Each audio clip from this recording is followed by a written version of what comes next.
On the morning Elise Calder realized her father's corn was dying, she was not looking at the field. She was looking past it, past the cracked rows, past the empty pivot track, past the place where the pasture had gone gray. She was looking at 5 acres of water behind the south windbreak, and telling herself the only crop on that farm still moving was the one nobody had planted.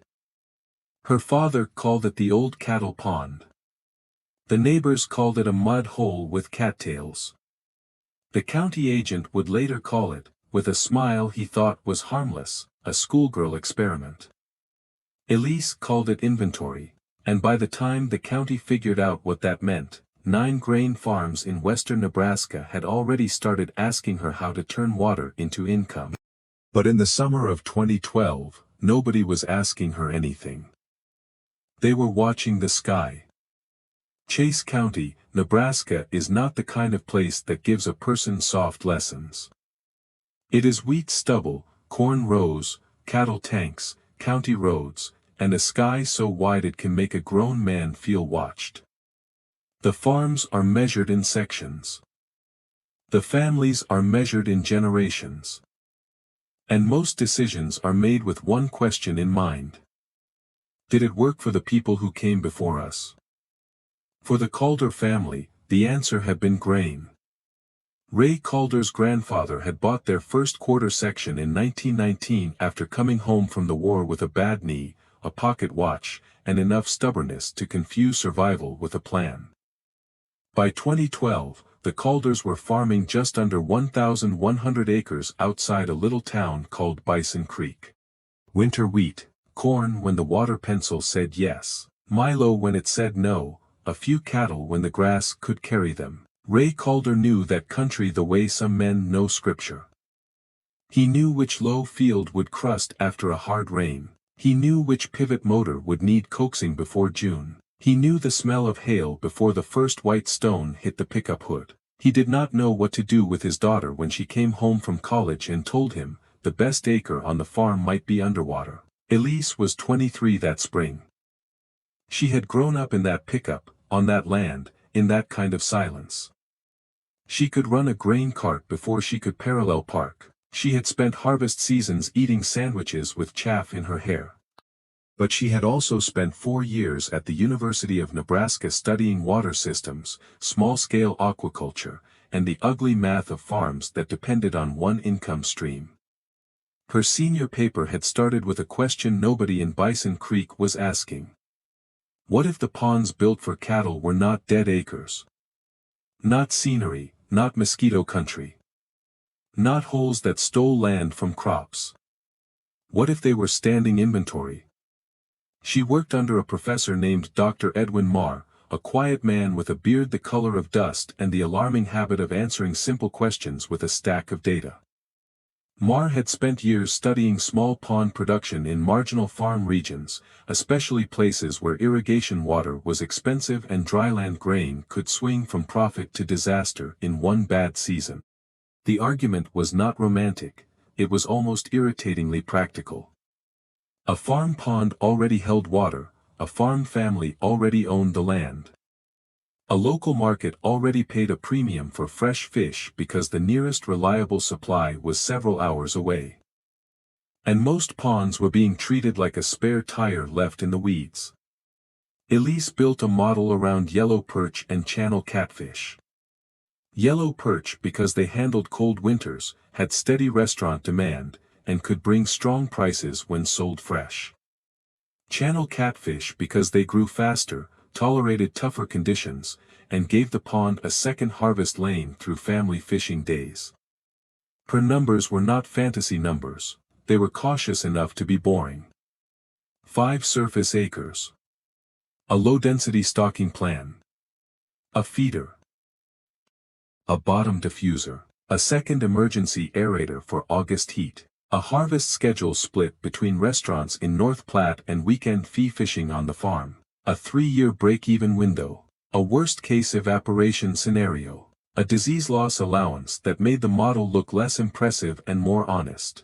She came home with that model in December of 2011, 2 nights before Christmas, After the dishes were washed and her mother had gone upstairs, Elise spread her notebook across the kitchen table. Ray was sitting with a coffee cup in one hand and a seed catalog by his elbow. He looked tired in the winter way farmers look tired, not from work that day, but from thinking ahead to work that had not happened yet. Elise started with the pond. The south pond was 5.6 acres in a draw below the shelter belt.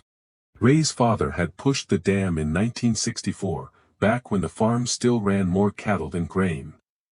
For nearly 50 years it had watered livestock, collected runoff, raised frogs, and swallowed fence posts. Nobody had ever asked it to make money. Elise did. She told Ray she wanted to reduce the old carp and stunted bluegill, test the water column, install aeration, stock 2,400 yellow perch and 900 channel catfish, then sell through restaurants, farm pickup days, and controlled weekend fishing. Ray did not laugh. That was important.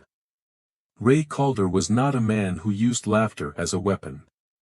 He looked at the spreadsheet the way he looked at a machinery repair estimate, quietly, suspiciously, and with full respect for the possibility that numbers can ruin your afternoon. The sheet said the pond could produce between 1,300 and 1,600 pounds of marketable fish a year once established. At blended prices, after feed, electricity, fingerlings, licensing, ice, and basic marketing, the model showed a net return between $5,800 and $7,200 per year. From 5.5 acres. Ray read that line twice. The best dryland wheat on the farm, in a clean year, might net $180 an acre after inputs. Corn could do better, but corn could also eat money when the sky shut off.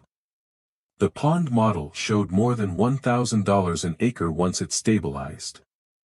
Ray took off his glasses and rubbed one eye with the heel of his hand. Elise waited. Her mother, Marlene, had come back downstairs for a glass of water and was standing in the doorway. She had heard enough to know this was not a daughter asking for permission to decorate the farm with an idea. This was a daughter asking for a production unit. Ray set the paper down. He said, "Water doesn't make you money just because it sits there." Elise said, "Neither does ground." That was the first time he looked at her differently. Not like a child arguing with him, not like a college girl repeating a professor. Like a farmer who had just answered him in the same language he used. He did not say yes that night. He said he would think about it. In Calder family terms, that was not a delay. It was the door opening 1 inch. The first person to laugh was not Ray. It was Martin Pell. Martin ran the county extension office in Bison Creek and had done it long enough that farmers stopped separating his opinions from the weather. He knew fertilizer programs, loan paperwork, soil tests, wheat varieties, conservation grants, and which families were too proud to ask for help until the bank had already started calling. He was useful, he was experienced. He was often right. And that made the laugh harder to survive. Elise drove to the extension office on a cold Tuesday in February to ask about state aquaculture registration, direct sale rules, and whether her pond would need inspection before she could sell cleaned fish. Martin was standing at the counter with 2 farmers, a seed dealer, and a man from the co-op who had come in for coffee and stayed because that is how news moved in Bison Creek. Elise explained the plan. For a second, the room held still. Then Martin smiled. Not cruelly. That would have been easier to hate. He smiled the way a man smiles when he believes a young person has said something charming and impossible. "Perch farming," he said, and he put a little fence around the word farming, the way people do when they don't intend to count something as real. In a stock pond west of Bison Creek.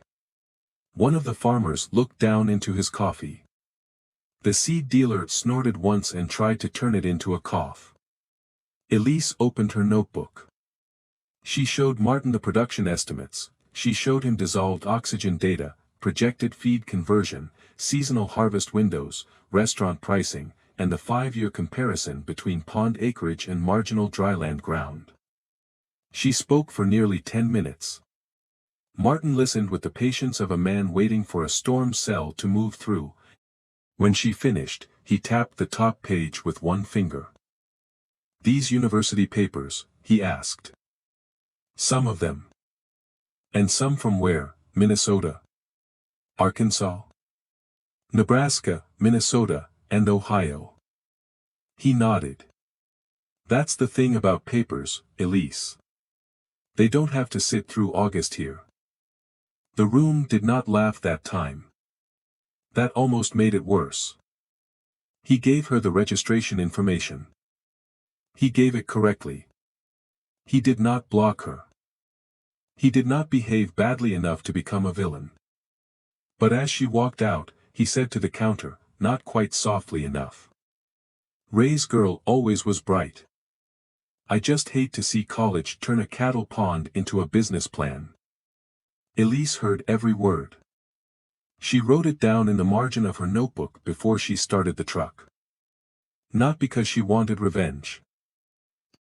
Because the exact words of people who doubt you can become useful later, if you keep them clean. By March, Ray gave her the pond. Again, he did not make a speech. He was changing oil in the shop when Elise came in wearing a sweatshirt and carrying a wrench. Without looking up, he said, "If you're doing that fish thing, you can use the south pond." She froze beside the workbench. Ray kept his eyes on the drain pan. "You buy the stock, you buy the feed, you track every dollar. If it doesn't pencil after 3 years, we drain it back down and let the cattle have it." Elise said, "That's fair." Ray said, "I didn't say it was fair, I said those are the terms." Then he handed her the filter wrench.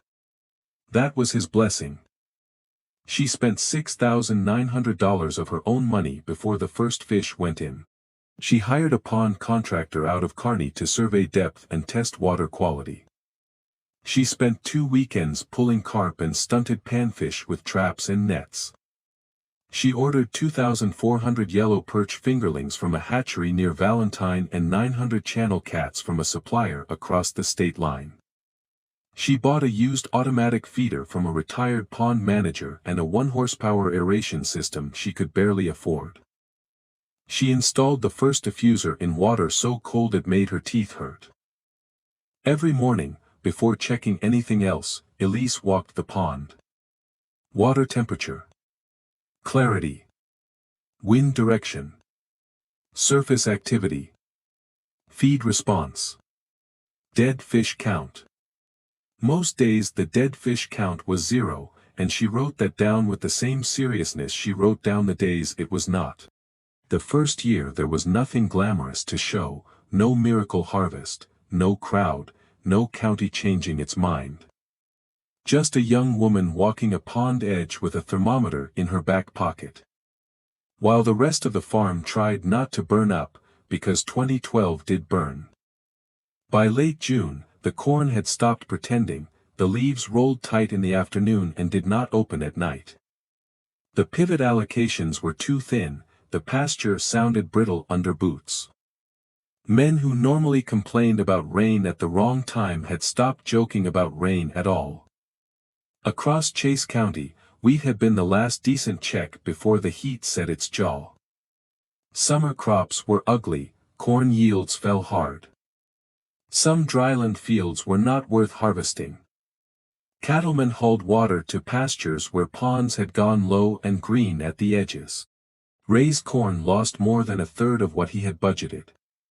By September, he had a yellow legal pad at the kitchen table and a look Elise knew better than to interrupt. He was adding numbers that did not get better when he added them again. The south pond dropped 13 inches. Elise had modeled for 15. That did not make her calm, it made her busy. She shifted the feeder schedule earlier. She ran aeration longer at night. She tested dissolved oxygen at dawn because that was when the pond was most likely to betray her. She cut feed on the hottest afternoons and watched the fish for stress. The perch did not thrive. But they lived. That was the first profit the pond ever made. It did not die when the field did. The first real harvest came the following April. It was a gray morning with a wind cold enough to get inside gloves. Elise and her younger cousin Ben pulled a seine through the shallows while Ray stood by the bank pretending he had only come to check a fence. The net came alive. Silver-green perch flashed in the mesh, thick through the back, clean-eyed, their yellow sides bright against the dark water. Elise did not smile at first. She counted. She weighed. She iced. She wrote. By noon, she had 286 pounds of perch and 74 pounds of catfish packed in coolers. By 4 that afternoon, she was driving east with the heater on and a receipt book on the passenger seat. She sold the first delivery to a restaurant in North Platte whose owner had told her months earlier, "Bring me fish that don't smell like a truck stop freezer and I'll buy them." He bought them. The check was for $1,462. Elise came home after dark and put the check on the kitchen table. Ray looked at it for a long time. Marlene said, "Is that from the mud hole?" Elise said, "That is from inventory." Ray did not smile. But he pushed the check back toward her with 2 fingers and said, "Write the mileage down too." That spring, she opened 4 controlled fishing Saturdays. No beer parties. No random vehicles driving through pasture. No one keeping undersized fish. Reservations only, way out at the cleaning shed. Hay by the pound. The first Saturday, 7 people came. 2 were local men who pretended they had shown up as a joke and then asked careful questions about the aerator. One was a grandfather from Ogallala with 2 grandsons who screamed every time a catfish bent the rod. One was a chef who brought a cooler and left with fish, mud on his shoes, and a standing order. By the end of 2013, the pond had grossed $9,870. After feed, fingerlings, ice, electricity, permits, repairs, and fuel, it netted $5,940. 5.5 acres. Ray's best wheat ground that year netted $172 an acre. The pond netted just over $1,000 an acre. Elise wrote both numbers on the same page. Then she drew a straight line between them. Not because she believed fish would replace grain. She knew better than that. The point was not replacement. The point was a farm, with only 1 heartbeat, can be killed by 1 wound. In 2014, the pond got harder to ignore. The perch were better sized. The catfish filled out faster. Elise had learned to harvest in windows, not moods. She stopped chasing every possible customer and focused on 3 restaurant accounts and 2 farm pickup days each month. She built a small cleaning table under a roof Ray helped her put up in March. Though he insisted he was only helping because bad lumber offended him. That year, the pond netted $7,880, she added a second notebook. The first one was already swollen at the spine from water, feed dust, and being shoved into coat pockets. Neighbors began to slow down on the county road. That is how change looks at first, in a place like Bison Creek, not applause. Not headlines. Brake lights. A farmer named Wade Loomis stopped his pickup one evening and watched 6 families lined along the pond bank with rods, buckets, and a scale hanging from a post. He did not get out. He just watched long enough to miss whatever he had been on his way to do. The next morning, his wife mentioned at the diner that Ray Calder's girl seems to be selling that pond twice, once to restaurants and once to people holding fishing poles. By Saturday, the co-op had improved that sentence into a rumor. By Monday, Elise had 2 calls from farmers with old ponds. By October, she had 6. She answered everyone the same way. Tell me your pond size. Tell me the depth. Tell me if cattle have direct access. Tell me if it goes green in August. And don't buy fish before you know your oxygen. That last line became her reputation. Don't buy fish before you know your oxygen. It sounded simple enough to be useful, and specific enough to make people realize she was not guessing. One farmer, Lyle Brenner, stocked too heavy anyway. He called her in July with fish piping at the surface and panic in his voice. Elise drove out in work boots, tested the pond, moved his aerator, cut his feeding rate, and told him to get the cattle out of the water before they turned his shoreline into soup. He did not like the tone, he liked the result. The fish lived. After that, men who had smirked at the word aquaculture started calling it pond management, which was how Bison Creek admitted a new idea without apologizing for the old joke. Martin Pell still had not come to the South Pond. He had driven by. Elise had seen his county pickup slow twice. Both times, he kept going. By the winter of 2015, the grain numbers forced a different kind of conversation. Wheat prices softened.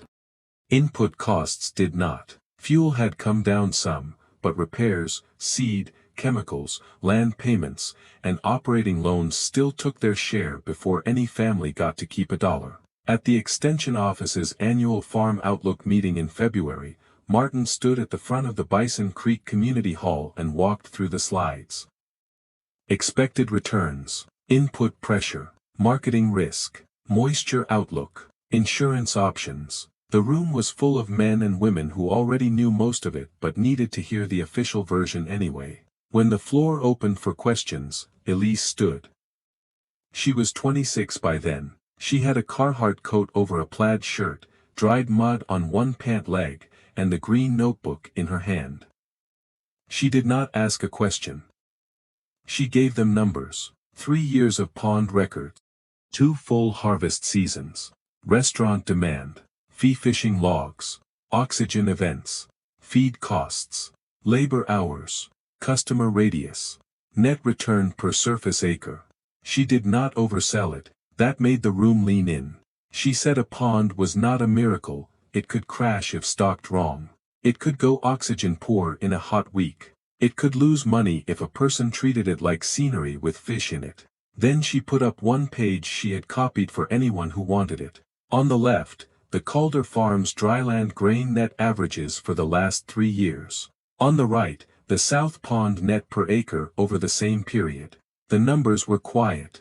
That was why they were hard to dismiss. Martin stood near the wall with his arms crossed. When Elise finished, he waited just long enough to make sure the silence belonged to him too. Then he said, "Those are good records, Elise, I won't argue with your records. But one farm pond doing well doesn't mean this is something the county ought to recommend." His voice was careful. No laughter this time, just the older defense. Exception, not model. Elise nodded once. Then she opened the notebook to a page she had marked 3 years earlier. "Martin," she said, "in 2012, you told me university papers. Don't have to sit through August here." The room shifted. A few people looked at Martin, a few looked at the floor. Ray Calder looked at his daughter and did not move. Elise continued. "You were right about that. Papers don't. Fish do. So do corn plants. So do cattle. So do operating loans." She held up the notebook. "This pond sat through August. I tested it at dawn when the oxygen was lowest. I watched it drop 13 inches. I cut feed, I ran air. The corn lost a third of its expected yield. The pond stayed positive because it had a different stress profile." She looked across the room. "I'm not telling you perch are better than wheat. Wheat built most of the farms in this room. I'm telling you that a farm with only one way to get paid is one bad season away from letting the bank decide what the family should have decided sooner." That line did not sound like a slogan, it sounded like arithmetic. Ray was sitting in the back row.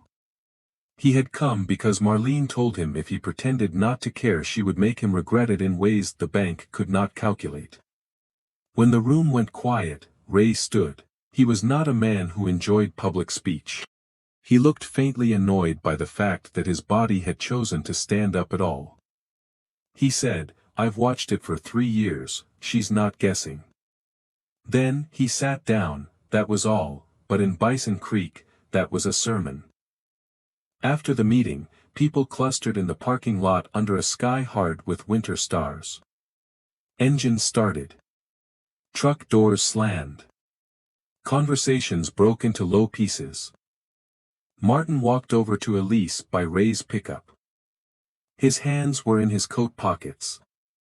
He looked older than he had at the counter in 2012, or maybe Elise had become old enough to see the difference between authority and certainty. He said, "I'd like to look at your pond." He said it to her, not to Ray. That mattered. Elise thought about the laugh, she thought about the line in the notebook. She thought about all the mornings she had walked the pond while people drove past and waited for the idea to embarrass her. Then she said, "Come Thursday, feeding starts at 7, bring boots." He came Thursday. 6:52 in the morning, clean county truck, rubber boots that had not seen enough mud to lie convincingly. Thermos in one hand. Elise walked him around the south pond. She showed him the aeration box and the shoreline fence and the feeder schedule. She showed him how she sampled oxygen before sunrise, not after breakfast when the number looked kinder. She showed him the harvest log, restaurant invoices, mortality notes, and the page where she had listed every mistake she had made so no neighbor had to pay for the same lesson. Martin read longer than she expected. Then the feeder clicked. The water broke.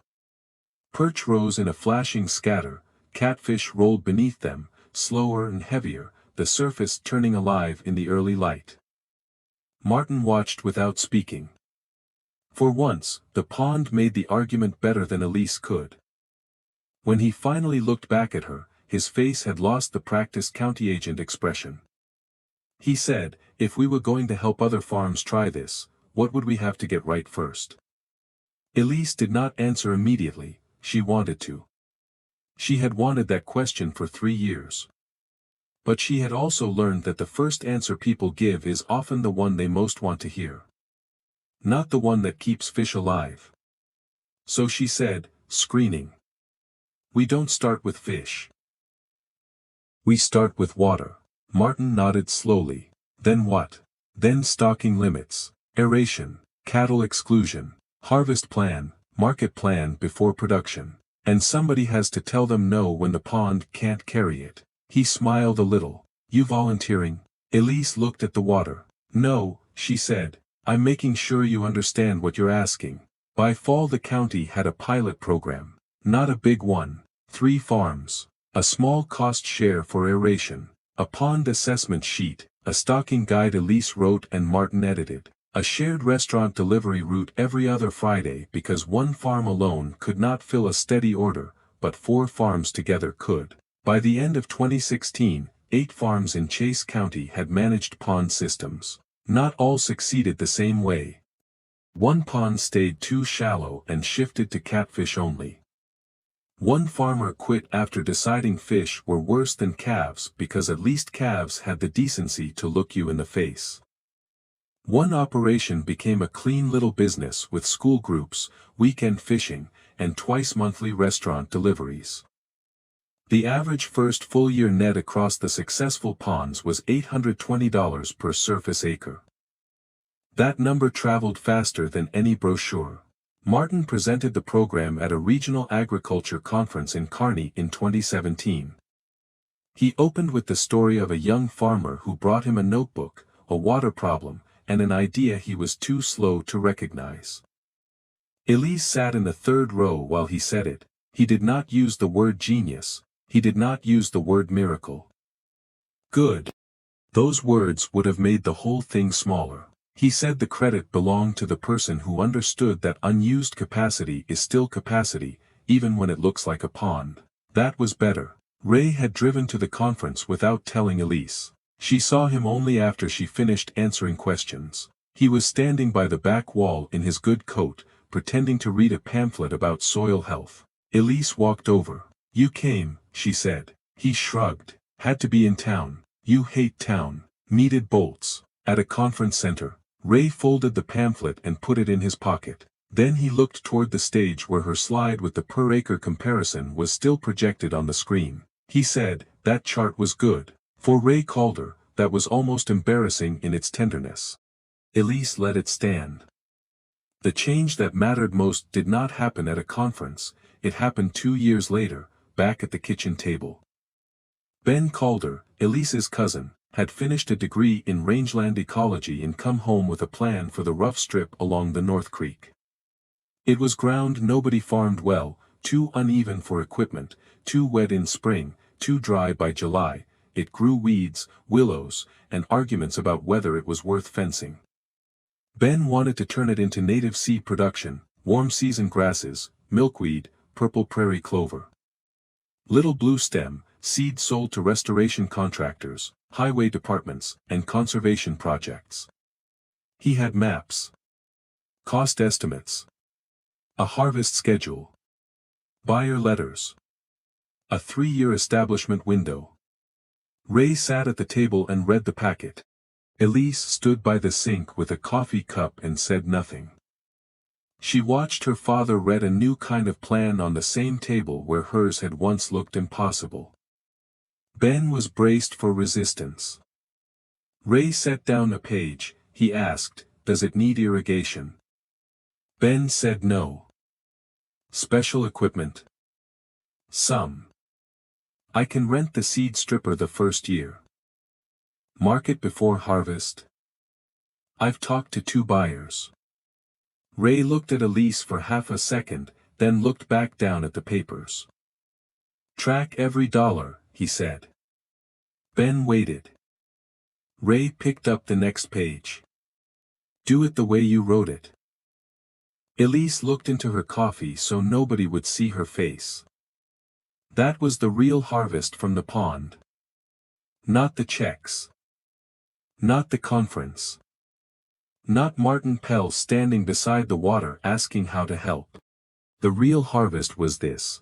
An idea that would once have had to fight for the right to breathe was now being measured for whether it could work, not whether it sounded familiar. Whether it could work. Ben's first seed harvest was small. By year 3, the creek strip was netting more than $700 an acre from ground that had previously produced nothing but mower damage and complaints. When he called Elise with the first serious number, she told him, "Write it twice." He laughed. Then he said, "That's what Aunt Marlene said you'd say. The South Pond is still there. The dam has been repaired twice. The first feeder died during a thunderstorm, and was replaced with one that holds twice as much feed. The original aerator now sits in the corner of the shop like retired machinery, too useful to throw away and too worn to trust.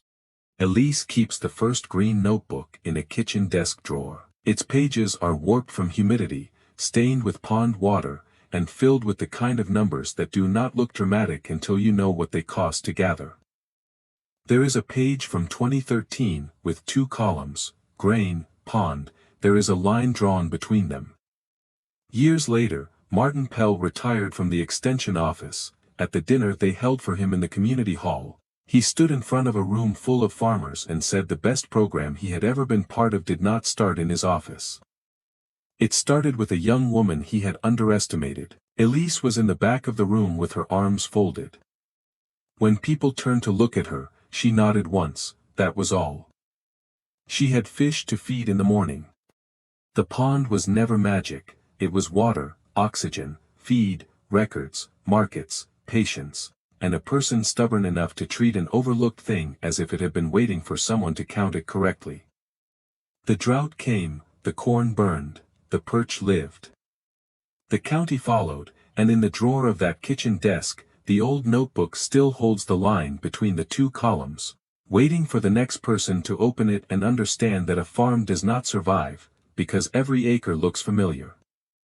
It survives because somebody finally asks what the forgotten acres can do.